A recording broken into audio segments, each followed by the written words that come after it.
सहाबा को हमने समझा क्या है, क्या चीज थे सहाबा। सहाबा अगर नहीं होते तो तुम्हारे हाथों में कुरान नहीं होता। सहाबा अगर नहीं होते तो तुम्हारे हाथों में हदीस की किताबें नहीं होती। ये ईमान नहीं होता तुम्हारे दिल में, ये तुम्हारी जुबान पे कलमा नहीं होता, ये तुम्हारे पास मस्जिदें नहीं होती, ये अजानें नहीं होती। ये तो सहाबा का करम था, ये उनकी मेहनत थी, ये उनकी जुस्तजू थी, ये उनका शौक था, ये दावत दीन के लिए उनकी दीवानगी थी कि तुम और मैं आज कलमा पढ़ रहे हैं। आज उनका पहुंचाया हुआ कलमा पढ़ करके, उनका पहुंचाया हुआ कलमा पढ़ करके और उनका जो है महफूज किया हुआ और उनकी तरफ से यहां तक पहुंचाया हुआ कुरान पढ़ करके उन पे एतराज करते हो, उन पे एतराज करते हो जिनके वास्ते से तुमको कलिमा मिला है। अगर वो कलिमा उनके वास्ते से नहीं मिला होता, किसी जगह बुत पूज रहे होते, किसी जगह पत्थर पर अपनी जबीन टेक रहे होते, शिर्क कर रहे होते, कुफ्र कर रहे होते, बुत परस्ती कर रहे होते, आग की परस्तिश कर रहे होते, शिर्क में मुब्तला होते।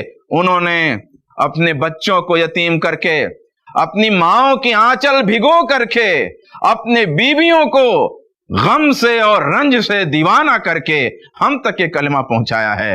अपनी जायदादें छोड़ दी, अपनी जमीनें छोड़ दी, जंगलों के वहशतनाक सफर में चले, रात के सन्नाटे में चले, दिन की सुलगती हुई धूप में चले, खाने की परवाह नहीं की, पीने की परवाह नहीं की, पहनने ओढ़ने की परवाह नहीं की, जिंदगी की आसाइशें और आराम की परवाह नहीं की। एक कंक्रीट की दीवारों में बैठे हुए जुब्बा पोशो, ऐ लंबे कुर्ते वालों और ऐ लंबी लंबी दाढ़ियां रखा करके और बड़े बड़े तमगे और बड़ी बड़ी डिग्रियों का शोर करके सहाबा पे तनकीद करने वाले, जरा अमल की तपती हुई चिलचिलाती हुई धूप में चल करके तो देखो, तब तुम्हें समझ में आएगा कि सहाबा किराम ने इस दीन को कैसे दुनिया में पहुंचाया। पैदा मदीने में है, कब्र कहीं और है, पैदा मक्के में है, कब्र कहीं और है।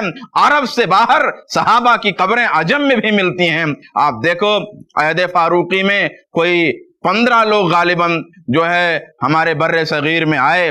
इसी तरीके से अहद उस्मानी में कोई 5 लोग बर्रे सगीर में आए। इसी तरीके से अहद अमीर मुआविया में कोई 4 लोग आए, अहद अली में कोई 3 लोग आए और यजीद बिन मुआविया जिसका नाम सुन करके तुम्हारे कान बहरे हो जाते हैं, उसके जमाने में भी एक सहाबी बर्रे सगीर आए। वो मुआविया जिनके लिए तुम लाम तान करते हो, वो रसूल के बरादर निस्बती, रसूल के रिश्तेदार, रसूल के महबूब, रसूल के हबीब, रसूल जिनको चाहे, जो रसूल को चाहे उनको गालियां देने वाले, उनके जमाने में भी सहाबा इकराम बर्रे सगीर में आए। हिंदुस्तान, पाकिस्तान, श्रीलंका, ये सारे मुल्कों में उनका फैज पहुंचा हुआ है। तुम क्या समझते हो? सहाबा किराम ने हमारे तुम्हारे लिए ईमान आसान कर दिया। ईमान, वरना हम नबी को पहचान सकते? हम बड़े बड़े लोगों को देखने वाले, पैसे के पुजारी, बड़ी बड़ी डिग्रियां देखने वाले, बड़ी बड़ी टोपियां देखने वाले, बड़े बड़े लोगों की तरफ नजर उठा के देखने वाले, अल्लाह के रसूल एक आम भीड़ में सिर्फ अपने कैरेक्टर की बुनियाद पे एक आम इंसान की तरह चल रहे थे।